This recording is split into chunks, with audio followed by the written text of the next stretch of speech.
Hey fam, welcome to another episode of Good, Bad, and Ugly about real estate. I got a great guest for you today, my friend Amanda.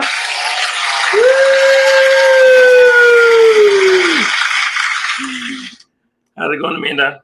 Good, Jose. Thanks for having me. Yeah, thank you. Me and Amanda have recently met. She is in the same community as I am, and she has a TC business, and she's expanding that to provide more services, I guess is the best way of putting it, for other investors, but I don't want to steal her thunder.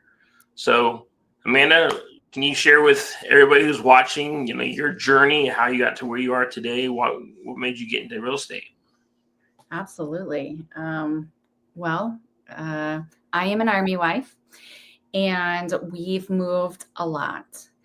And when we found out that we were moving to the Tampa area, the cost of living was significantly higher than anywhere else that we've lived. And we have 6 kids. And we knew that we were going to have to supplement my husband's income to go ahead and make this transition. And so initially, I actually looked at becoming a real estate agent. I did everything. I did my course, my exam, everything. I was ready to go as a real estate agent. And something popped up about investing, and I ended up down this whole rabbit hole. And we eventually joined SubTo. And while we're in SubTo, I learned about all of the TC stuff and the behind the scenes. And so I really became enthralled with, that was definitely I have my MBA in finance. I love numbers. I love making things work and getting everything to the finish line. And that's just right up my alley. And so it was really exciting to walk into this space. I think that real estate investors are some of the coolest people that I've ever met. They're creative and they solve problems that most people just don't even know exist. Right. And so I really appreciate the space and the endless amount of opportunities as long as you're creative and willing to try. Oh, that's a key part, right? Try. At least you gotta take some kind of action. Yeah. Okay, so necessity, I would say, is what got you into real estate because your husband moving to Tampa. So, how did you get started? Like, you said you saw this online, and it seemed like something that you wanted to do. Why TC? Why not Gator? Why not do fix and flips? Why did you choose that route? So actually, our first real estate investment was a fix and flip. Okay. And then I joined the Women's Real Estate Investors Network when we still lived up at Drum. And then in the process of moving down here at a trampoline park, my husband tore his Achilles. Uh-oh. And so he was laid up for a few weeks. Yeah. And in those few weeks, he's like binging Pace Morby. And all I can hear I was working like a regular corporate job at the time, and all I can hear in the background is all of this stuff. And I was just like, this is crazy. Stop watching this. Well, when Gator launched, we actually watched the initial Gator launch, and we signed up originally. And that's actually kind of when Pace was going over all of the particulars and the paperwork and all of the things you need to have a good deal. I realized that no one else around me that I was talking to was paying attention to that part. Right. Everyone hears about the returns. Everyone's excited to do a deal. No one wants to comp. No one wants to make sure that the paperwork makes sense. And this is before the huge push of everybody using a TC and kind of that space. And right. So I jumped in at that point, not even knowing what it was called, but helping everyone do those pieces because those lean into strengths of mine. And so when we finally joined SubTo, and then there were the Saturday trainings to become a TC and stuff like that, I never imagined that it would grow into what it is for me now. But I knew that this was a space that I could fill successfully. Nice. So How many people have you helped so far? Oh my goodness. Hundreds. Uh, really. And some of them, I joke with a fellow TC of mine, but some of these sellers and stuff like that get married to us. Like I have a seller finance seller that calls me every single month. The buyer makes a payment and it's on time. They just want to let me know that that buyer made that payment. And so it's rewarding because we meet people just like the investors do. We meet people that are in these terrible life situations and foreclosure and stuff like that. And we help, we are the guiding hand in the transition of the next chapter or whatever. And so it's really kind of incredible working in this space. And, we have a portfolio of properties, and it's kind of a great becoming a transaction coordinator was a great introduction to real estate in general and how different. I've worked with so many different investors that do so many things, and everyone freely shares all of their information. And it's just a giving community that wants to see everyone succeed. And that's pretty incredible. Yeah, that is it's kind of a one of a kind community. I can say that with the different ones that I belong to. This is definitely the only one that I belong to that people are willing to give of themselves to help you succeed instead of try and take from you so they can succeed. So I can truly attest to that. So before outside of this video, this episode, you and I talked, and you shared that you're expanding your TC business. Can you kind of share that with people, what you're doing and why you're doing it? Yes. So kind of my favorite thing about myself is I'm very much a FitFo person. I like to solve big problems. And what I have noticed with a lot of my clients, especially my super successful clients, is they're going at 1,000 miles per hour, but they're not really putting the systems and processes in place to successfully manage what they're doing currently. And especially when you're buying creatively, the back end management of creative transactions is a real thing. Especially like if you're in the wrap or lease option space, you're dealing with buyers, you're dealing with sellers, you're dealing with mortgage companies that your name's not on the mortgage. Like there's a lot of moving pieces. And when you have a big visionary, they are not paying attention to the little bitty pieces. And Right. so we kind of naturally, with some of our clients, evolved into this space where we were acting as operators for them just to kind of handle those so that everything continues to run smoothly. And then really just figured out that like this is not a small problem. This is actually a big problem. I think that a lot of people that probably default or things like that, short defaults, not big defaults, but it's because scattered. Like they don't have the organization and the tools to succeed. And so my team and I, our goal is to take that visionary's vision, first of all, make it into bite-sized pieces because they just see the elephant. They don't see the small bites. And then make sure that we make systems and processes so that their business can thrive and grow and they can keep having those big visions. We just help make it a reality. Nice. So just for clarification, is your team that you're building, are they TCs and operators, a mixture of both, or how's that work? They are, because I don't think that you can be a good operator. You can at a high level, right? If you have a very large operation, you can have an operator that's kind of overseeing that. But even then, you'd want your operator to know what a TC is supposed to do and the ins and outs and the paperwork and the relationships so that they could step in if there's an issue. And so my team is comprised of TCs and operators. And as a business, we kind of run that together. Sorry. No, you're good. I got three. I'm surprised mine ain't going, so don't worry about it.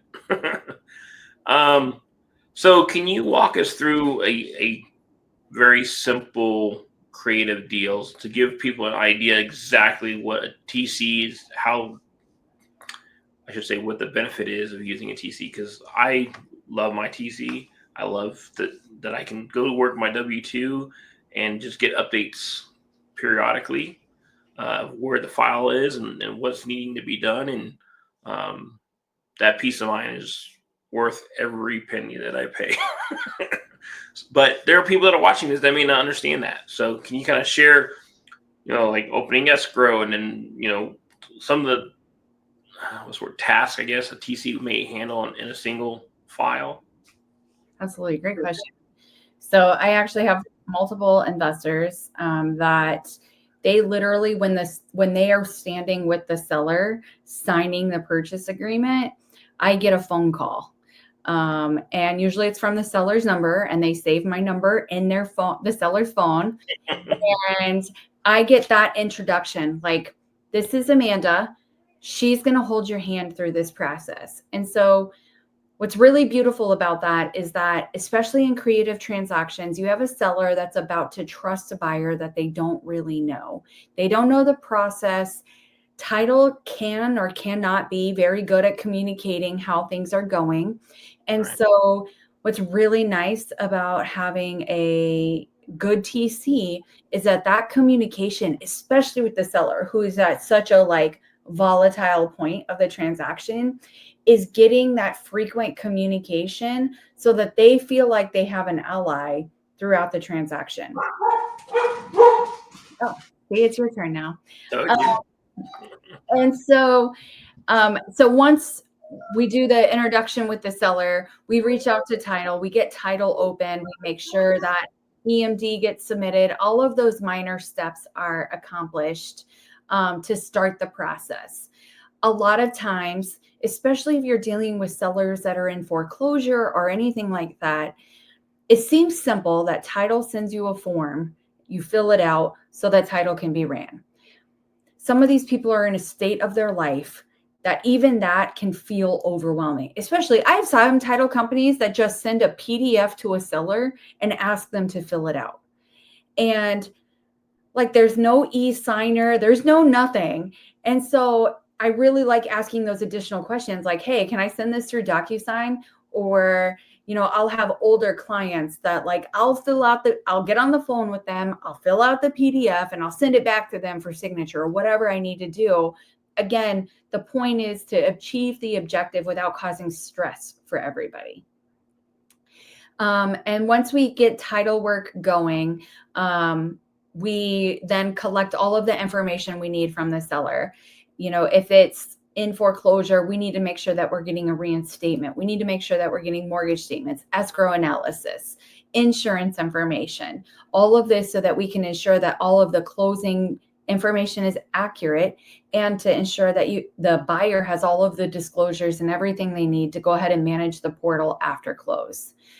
And then we also help, we don't give advice on how much insurance or anything like that, but we help make sure that the buyer's insurance is set up appropriately so that the buyer is appropriately covered, the seller and the mortgage are appropriately covered, so that if anything goes wrong, all of the parties are covered. And so we have agents that we work with on doing that. We chase around title things. Sometimes, I don't know if you know this, but sometimes if you have an IRS lien or something like that, you could spend hours on the phone trying to work out that lien information. And so title is not always super eager to do that. And so if you're in a tight timeline and you need to close in 2 weeks, someone has to make that phone call. Someone has to have the authorization to speak to them. And so we do that. We help make sure that the payoffs are obtained. Everything, we just help make sure all of the pieces align so that the domino stack can fall. And that everybody feels really good at the end of the transaction, that the buyer and seller have met, that the buyer has access to the portal, that the seller understands. There's a lot of miscommunication sometimes when we're walking into these transactions, Right. whether it's intended or not. Sometimes realtors don't know what they're explaining to explain it. And so just kind of having that conversation and being there I think our central goal is to make sure that we do good business by everybody involved. And so just making sure that everybody's on the same page and that the transaction can successfully complete while you go and work your W-2 or chase 10 more properties or whatever it is that the investor wants to do. Right. So in most, I'd say at least over 50% of creative deals, there's some kind of servicing setup. Can you elaborate on that? Yes, absolutely. And there's a lot of benefits to servicing. So the servicing is a third party that will go ahead and make those payments to the underlying mortgage on behalf of the buyer. And where I see that this is really imperative is when you actually have a third party, like if you have an end buyer or even a lease option, something like that, because then they're paying the servicer and the servicer is paying the mortgage and paying the investor. The best part about this is that if you secure the seller appropriately in your creative transactions and they're receiving a promissory note along with their security instrument through the transaction, they can take that promissory note and those servicing statements and after 12 months help write off their DTI just like they would if it is a rental at 75%. And so there's a lot of nice nuances about servicing. The number one is peace of mind. Like, just like I am the third party person to help that seller get through the escrow process for the long-term management, servicing proves that that third party person just showing the seller like, hey, your payments are getting made on time. Everything's okay, and they're getting that frequent communication because they no longer have access to the mortgage portal usually. Gotcha.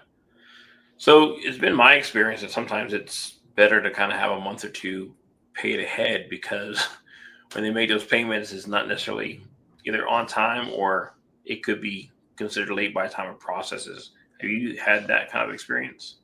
Yes, I usually tell everyone, and even on my own personal deals, we actually pay it 2 weeks ahead.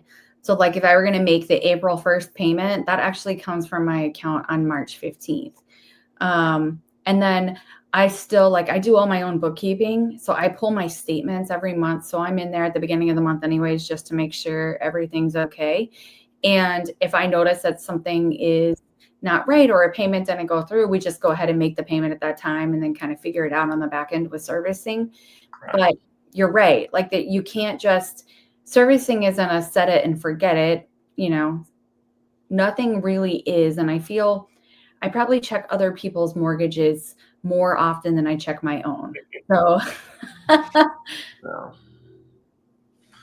So the title of my podcast is Good, Bad, and Ugly. And you said you started off with fix and flips and now doing TC and helping others do their deals. Can you share with us a good story that you had that made you happy, gave you that warm fuzzy, and then maybe another one that wasn't so happy that you learned a lot from that you hope that you'll never make that mistake again? yes. So probably my good is I have a cash investor that I work with frequently, and his deals are always kind of crazy. Like some people will be like, cash, who needs a TC? Somehow his specialty is finding all of the sellers that have very complex issues and we need to close in like 10 days. Oh, wow.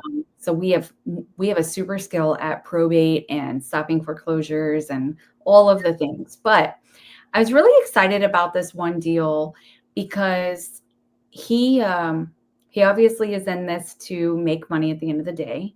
Sure. But we were able to stop a foreclosure. The house had to go through probate because the wife's name was actually on the house and she was deceased. And there's an older gentleman that we were working with. So we actually had to stop foreclosure multiple times as we're going through the foreclosure process because it just wasn't finalizing as quick as we'd like with the judge.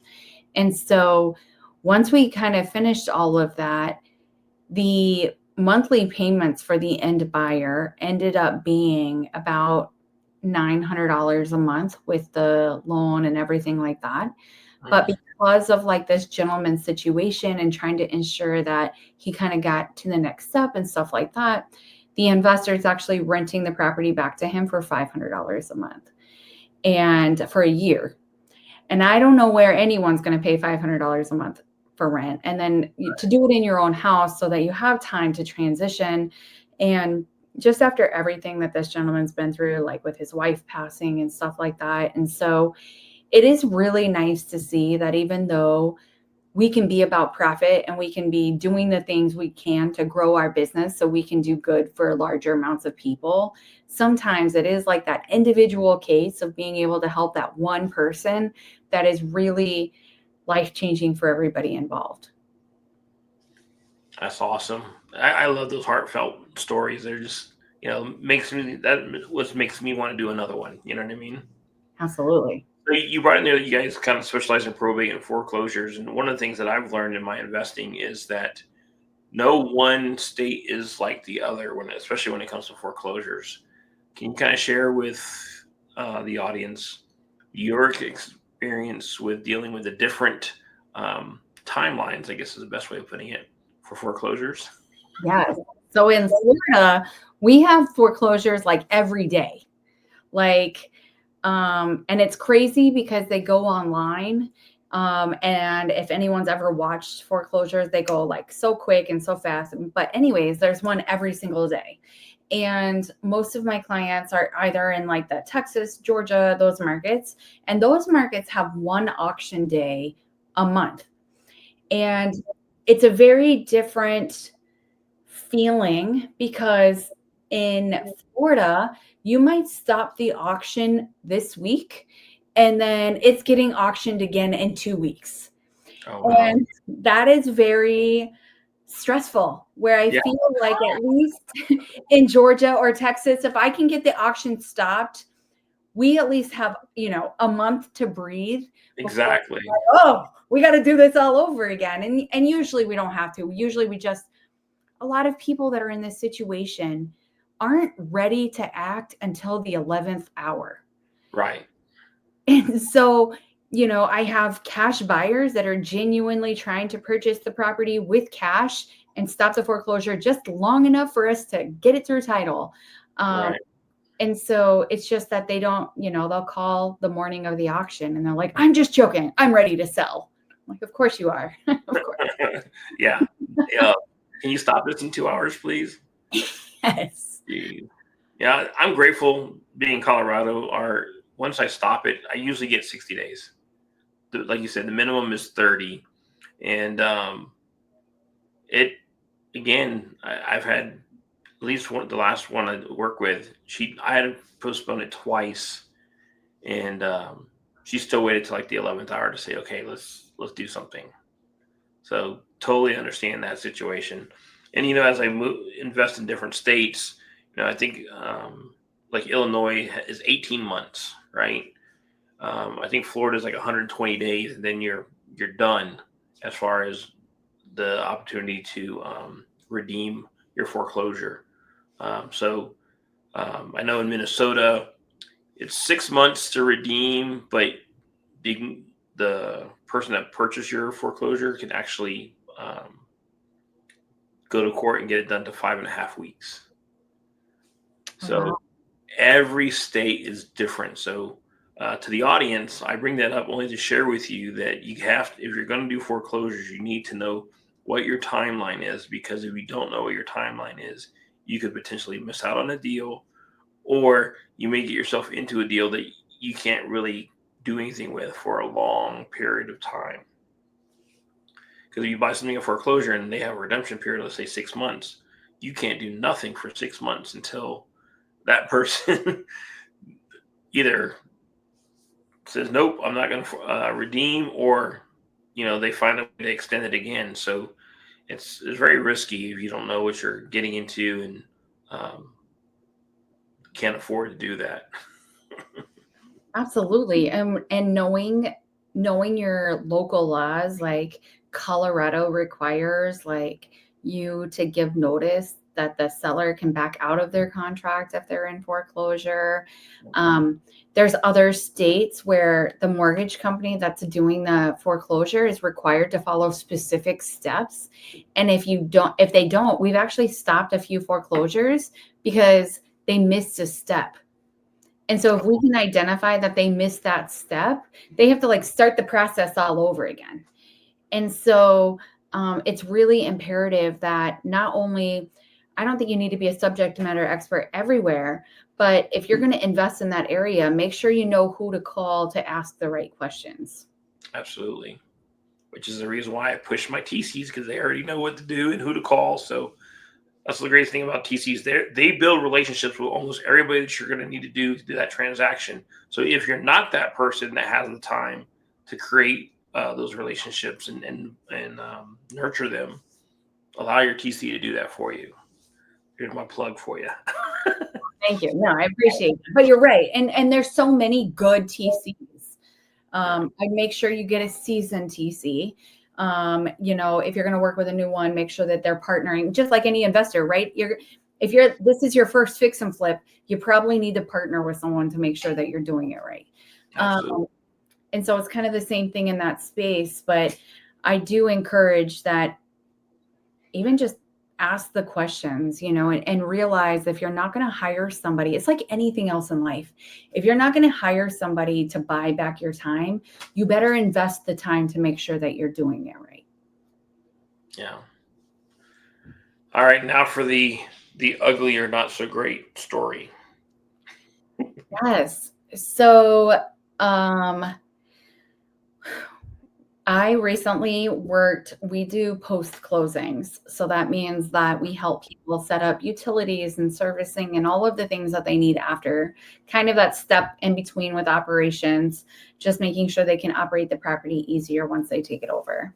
Sure. And the client that we were working with for our post-close services actually set up servicing. And so we had everything set up. They were getting all of the statements, all of the things. And coming to find out, they were not making their mortgage payments. And we kind of thought that was as bad as it was going. And the nice part is that servicing reached out to the buyers or the sellers. And, the sellers were taking the appropriate actions that they needed to take to go ahead and remedy the situation because they found out about it right away. Mm-hmm. But then, like, when we kind of pivoted on that, we realized that this person was taking funds from private money lenders and not securing them on the properties. So there were people out there that thought that they were secured in a lien position. According to the private money lenders, he would have documents drafted but not recorded, securing them to the property. And then as everything's starting to come to fruition, realizing that they're not secured, but now if they secure themselves, they're kind of hurting the seller. And it ends up being this whole like monumental kind of mess, only because, he targeted new private money lenders that didn't know, how to do the research, how to make sure they're getting recorded documents, and just kind of making sure that they were following up and making sure that he did good business. And so it's interesting you bring this up. I recorded video earlier today, but some of the things that I really think should be in place if you're a second lien position lender, which I learned through this process, is I think that PMLs need access to the mortgage as well. So they also need a third-party authorization from the seller so that they can ask the questions of the mortgage company if it comes to it. So obviously they need all of the mortgage information. If I were a second position PML, I would want to see a mortgage statement every single month to make sure that underlying mortgage is getting paid.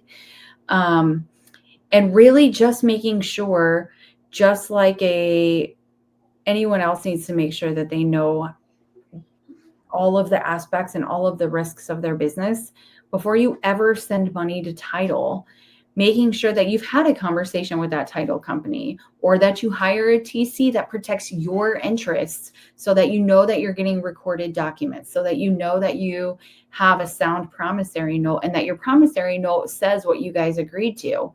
And And so it's just really unfortunate seeing all of it so late in the game that I couldn't really like do anything because it was, after the fact, and we can just help the sellers and PMLs try to recover as much as possible.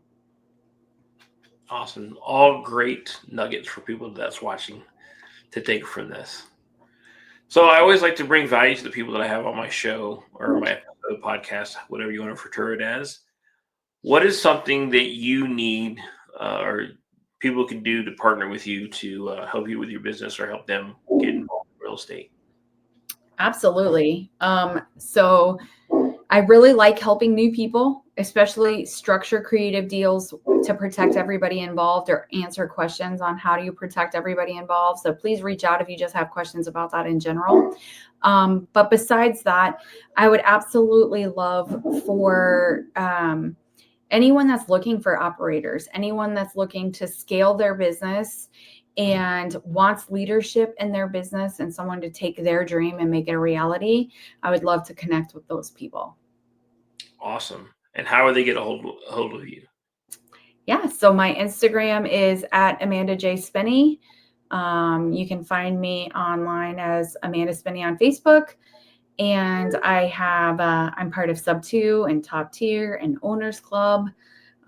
So yeah. Awesome. Well, everyone, as always, I'll put all her links into the description so that way you want to reach out to Amanda that you can. And just another kind of plug is, although you may be watching this on YouTube, I will have this video up in Spotify and soon to come Apple Tunes or whatever it's called. I'm not an Apple person, so you can't tell. But trying to make sure that I give you guys the opportunity to watch this on every platform that's out there. So, Amanda, thank you so much for taking time out of your busy day. All those investors that you're working with, working files, what's the word I'm looking for? Tediously, I think is the right word for it. I appreciate you. I know exactly what you do and what you're doing for that, whichever investor that you're involved with. So from all of us investors, thank you for you and your team for helping us to invest and protecting us from getting in trouble and making sure that we're thinking about stuff that we're maybe overlooking. And even sometimes, like you said, catching stuff before they're major so that we can fix it before it becomes a major issue. So again, from everyone, I thank you. And to the audience, and to the next episode, where's the, there it is. These cameras are crazy. Peace.